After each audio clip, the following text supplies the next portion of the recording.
Ah, enfin notre premier poisson. Il aura fallu attendre une bonne demi-heure de pêche pour que je sorte ce premier poisson. Vous avez vu, c'est assez fou. J'ai touche sur touche. Bien sûr, nous sommes dans un carpodrome, mais là, les poissons sont vraiment là et ultra actifs ce matin. On va peser cette première prise et j'espère enchaîner les autres poissons. Là, ça fait 2 ou 3 fois en 5 minutes que je loupe des touches et j'ai mis la patte au chènevis. Ça a l'air de très bien marcher. Je suis passé sur la flotteur en 0,10. On va voir si ça se confirme pour la suite. Allez, première carpe 1 kg 910. On la remet à l'eau.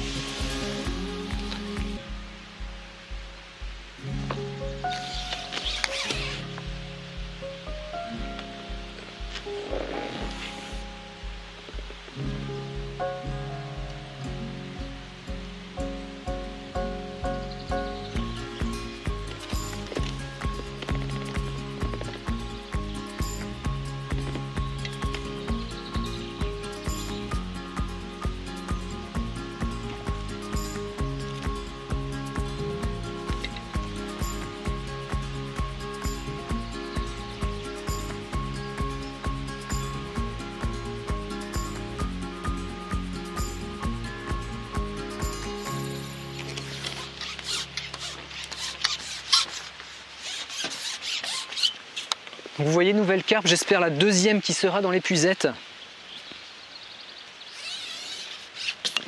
Elle est partie au large, puis est revenue sur le coup.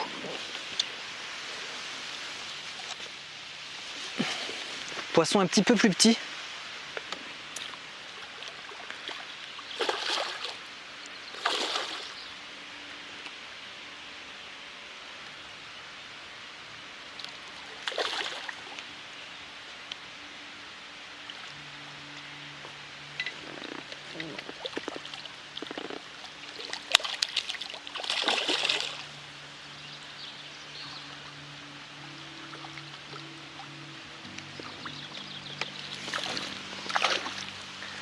Super, deuxième poisson. «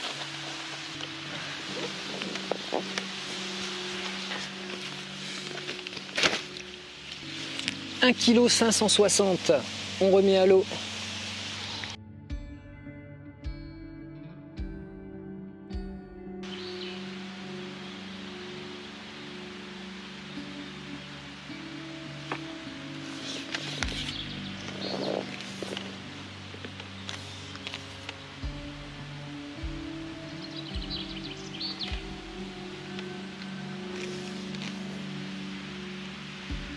Nouvelle carpe piquée, cette fois-ci, la patte est à peine arrivée au fond. J'ai eu la touche tout de suite.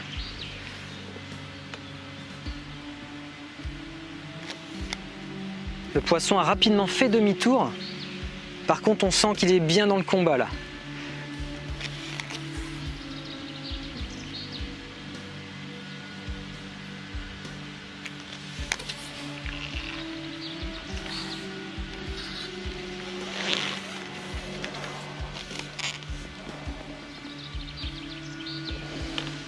Énorme rush qu'elle vient de me mettre. Alors qu'elle avait sorti 3-4 mètres d'élastique, là elle en a ressorti 6-8 d'un coup.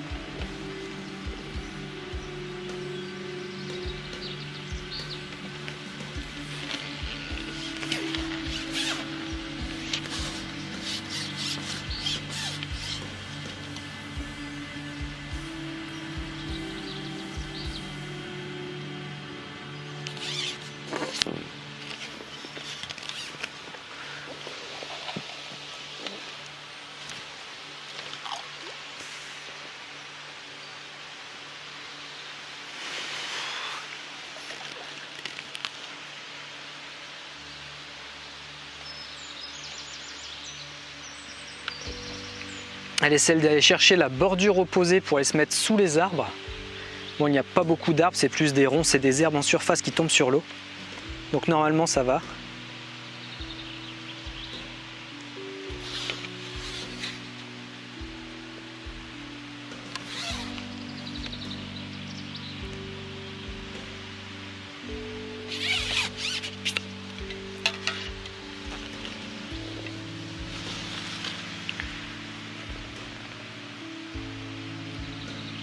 Donc des petits poissons pour le moment. J'espère que les grosses vont arriver. Bon, tout à l'heure j'ai piqué une grosse, c'est sûr, là, quand elle est partie tout droit non-stop. En début de pêche.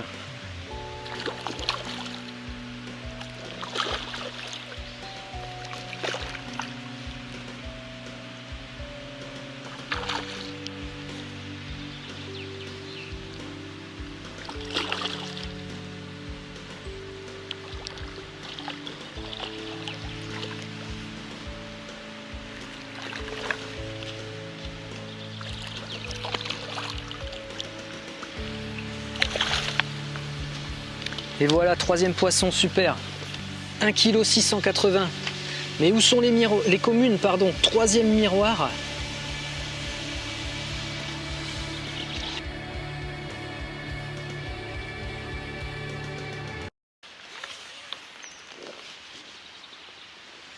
Martin Pêcheur. J'essaierai de vous le montrer, je ne sais pas si on pourra zoomer.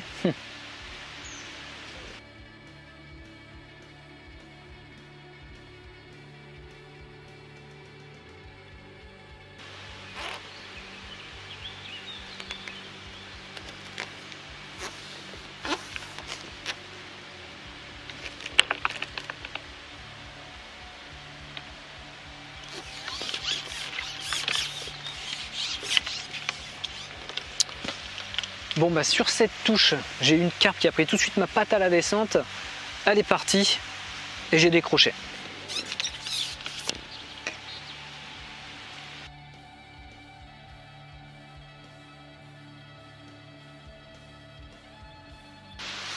Et bien voilà, ça fait tout juste un tout petit peu plus d'une heure de pêche. Une heure assez spéciale, ça m'est rarement arrivé à ce point-là. Énormément de poissons piqués et décrochés. Pas moyen de les sortir, 3 carpes de sortie, pour le moment 3 miroirs. J'espère que dans la deuxième heure de pêche, donc on va entamer, on aura quelques communes, ça ce serait bien, au moins de se faire 1 ou 2 communes, ce serait cool. Je vais rester là-bas pour essayer de comprendre la pêche, essayer de comprendre ce qui se passe forcément sur ce lieu. Le poste est excellent, parce que nous sommes dans un virage, beaucoup d'interactions. Les poissons ont une grosse capacité alimentaire et sont au rendez-vous. Maintenant j'en pique énormément, j'en sors peu. La première demi-heure a été catastrophique, vous avez vu énormément de piqués, de décrochés, même une casse. Là, cette dernière demi-heure, quand même 3 carpes, 2 sorties, c'est un peu mieux mais c'est pas encore ça. Donc je continue sur la même logique. J'essaie d'optimiser toujours les touches, mais par contre de sortir plus de poissons pour cette demi-heure. Allez, on y va pour cette deuxième heure de pêche, pardon.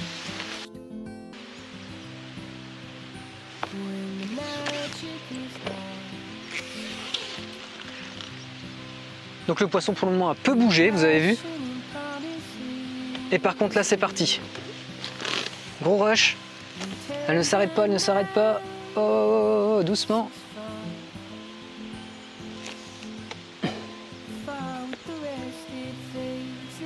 Oh, reviens.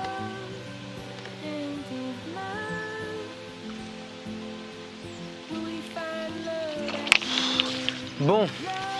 Poisson qui gardait le fond, vous avez vu, elle est montée ici très calmement, donc probablement un des beaux poissons, puis elle est partie chercher le fond, jouer sur son poids, et elle est partie chercher la profondeur. Là on est à 1,20 m, là-bas on est vite 3 m, 3 m et demi, elle a continué d'aller chercher cette profondeur.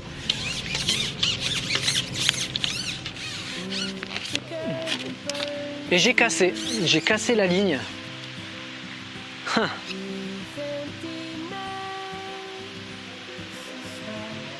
Donc ça arrive, casse sur un des points faibles de la ligne, le seul point faible, la boucle du haut, vous avez vu, c'est très probablement la boucle qui a cassé.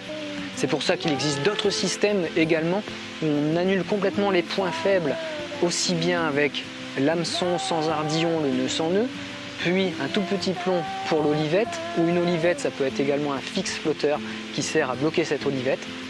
Notre flotteur est là où on peut faire des raccords directement dans l'élastique, on verra ça dans des futures vidéos pour vraiment limiter les points faibles. Bon, nouvelle casse, je rééquipe une nouvelle ligne et on continue.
Bon, une demi-heure vient de se récouler.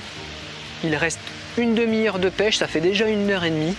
Et vous voyez, durant cette troisième demi-heure, donc, j'ai piqué 2 ou 3 carpes en début. Ensuite, c'est très difficile. J'ai énormément de touches, il y a pas mal de rotangles sur le coup. Et j'ai donc très probablement cassé une belle carpe qui est partie sur le fond sans s'arrêter. Et depuis ce temps-là, plus de carpes piquées. J'ai quand même continué mon rythme d'amorçage à la coupelle, sur la même logique qu'au début. Et je suis curieux de voir pour cette demi-heure si quelques poissons vont repasser sur la même logique que la première demi-heure qui était assez folle. Allez, on finit cette vidéo défi 2 heures, carpe au cou. C'est parti!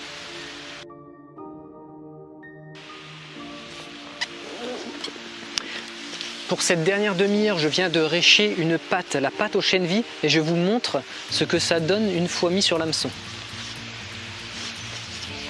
Donc voilà, ça fait ça.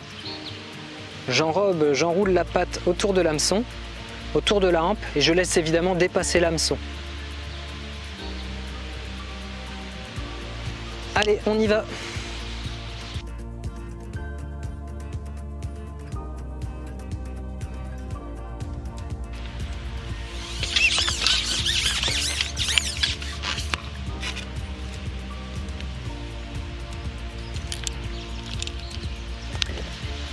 Bon, cela ne va plus, je n'arrive plus à piquer de carpe. Donc on va faire une autre stratégie. Il reste 25 minutes de pêche. Je bouge la caméra, je vous mets de l'autre côté. Et je vais mettre 2 coupelles, une seule coupelle de pelée au bord de la berge là-bas. Et je vais essayer de piquer 1 ou 2 carpes durant ces dernières 20-25 minutes. Là-bas en bord de berge, ça peut être intéressant. Allez!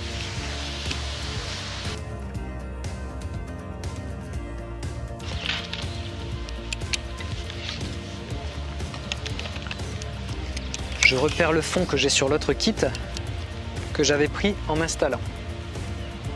Hop. Donc c'est ce fond là. Je vais mettre un tout petit peu moins. On va voir si ça coule pas. Et de toute façon, si ça coule, je saurai qu'il n'y a pas assez de fond.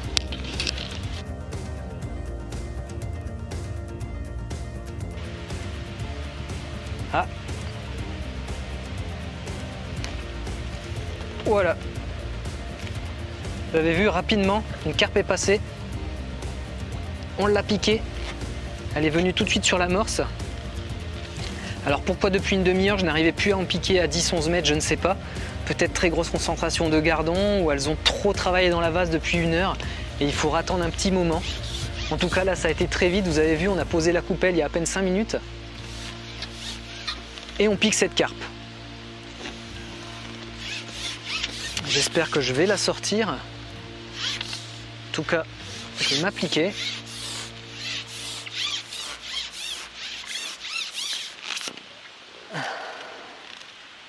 Eh bien, ce n'est pas une carpe, c'est une tanche.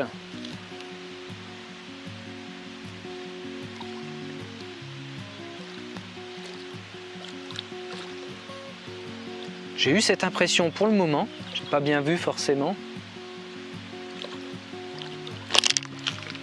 Zut! Belle tanche. J'ai trop tiré, je sais. Ah zut! C'était un super poisson, j'ai fait un peu n'importe quoi, j'ai trop tiré tout simplement. Tanche de plus d'1 kilo. Ça aurait été vraiment intéressant de la voir. J'ai tellement piqué de poissons la première heure que je viens de faire n'importe quoi avec cette tanche, à tirer trop fort. Je vais replacer une coupelle comme on vient de faire et espérer sortir une carpe.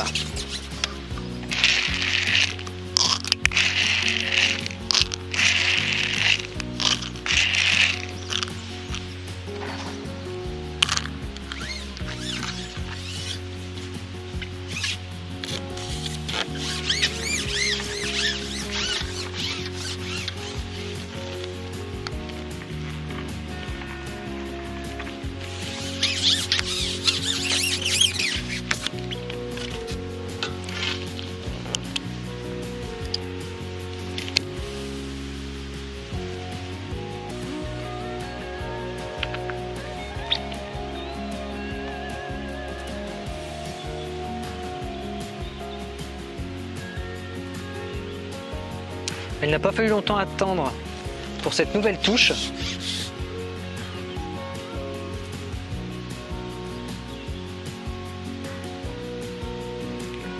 Poisson qui se défend peu. Donc comme c'est un peu la matinée, je décroche tout ce qui passe.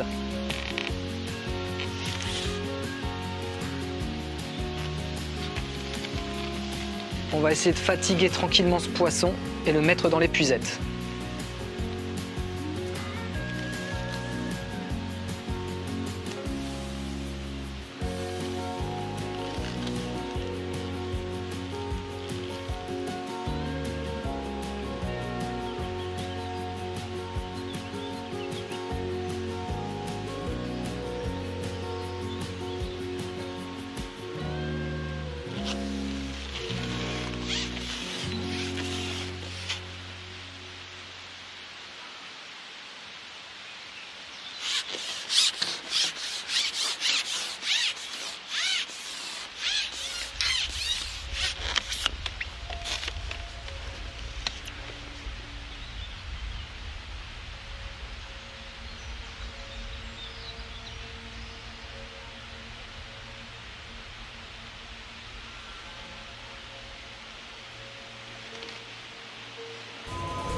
Cette carpe vient au bord des joncs.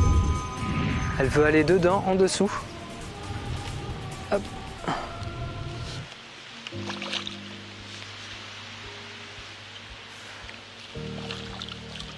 Encore une carpe miroir.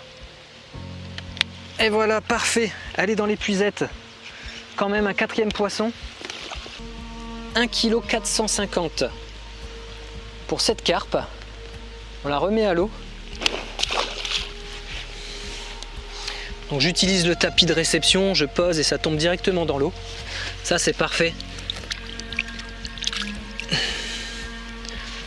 On va remettre une petite coupelle parce qu'en 5 minutes, donc cette grosse tanche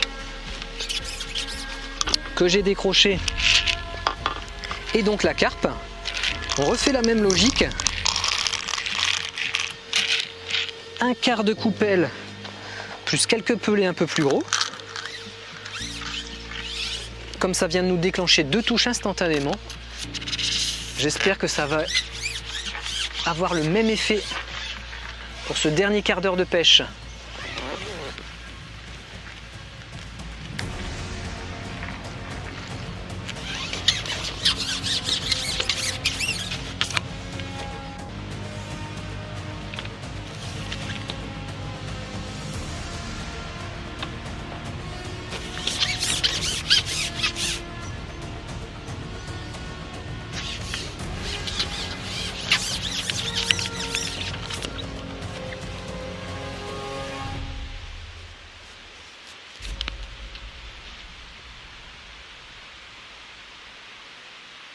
Nettoyage du poste et c'est reparti.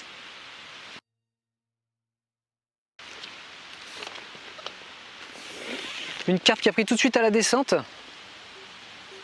J'espère que vous avez bien vu.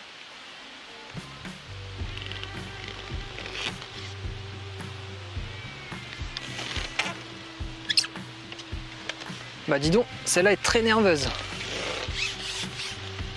Je l'ai vue quand j'ai ferré, elle est pas très grosse. Mais par contre, on aurait presque pu voir la touche. Tellement elle a pris... Quand la patte descendait, instantanément, la ligne est partie au large.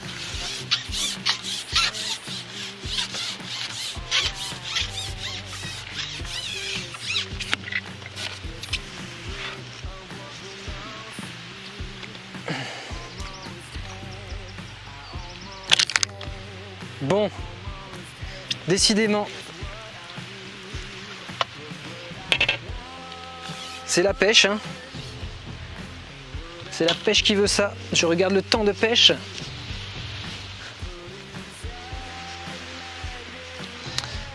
« 1h55 de pêche. J'ai pas arrêté de décrocher, donc on en reste là. Que dire d'autre ? Des fois c'est très difficile, on ne sait pas pourquoi. Là pourtant les 4 poissons sortis étaient bien piqués par la gueule, parce que c'est vrai que des fois on peut se poser pas mal de questions, est-ce que les poissons se retournent, s'amusent dans la morse tellement on décroche. C'est comme ça.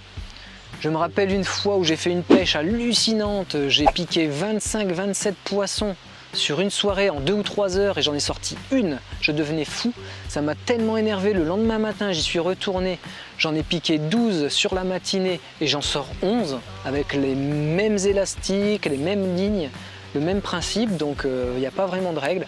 Ce matin, c'était très difficile, mais on a quand même sorti 4 carpes. Quelques rotangles, vous avez vu, première vidéo du défi 2 heures, 4 carpes miroirs, 2 sorties et de nombreuses décrochées, même une casse.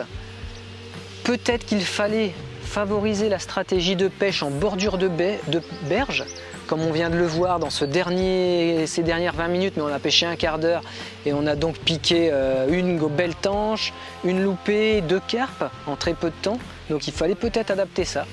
On verra ça dans d'autres vidéos. En attendant, je vous remercie de continuer de partager toutes ces vidéos sur carpodrome.fr. Vous êtes de plus en plus nombreux à vous abonner chaque jour. Merci beaucoup pour tout ça. On parle des futures vidéos où on va faire une pêche à l'anglaise défi 1 heure. Je vais également vous montrer comment monter une ligne idéale pour pêcher la carpe au cou. Une ligne qui décroche? Non. Une ligne presque parfaite à mon sens. On va se la monter au bord de l'eau. Puis ensuite on fera également une petite pêche aux méthodes feeder. Voilà le programme des futures vidéos. Merci de continuer de partager. Laissez-moi des commentaires s'il vous plaît en dessous dans la description. Ça me permet de m'améliorer. Je réponds évidemment à tous vos commentaires et vos questions. Et je vous retrouve ici, si vous voulez, aux sources de la Chabanne. Donc sur carpodrome.fr, vous avez tout le détail de ce lieu de pêche, et d'hébergement en pleine nature, avec un studio, un appartement si vous voulez venir en famille ou même seul pour profiter de ce lieu de pêche magnifique, et une cabane qui sera bientôt également disponible. Bonne pêche, faites de vos rêves votre vie, salut!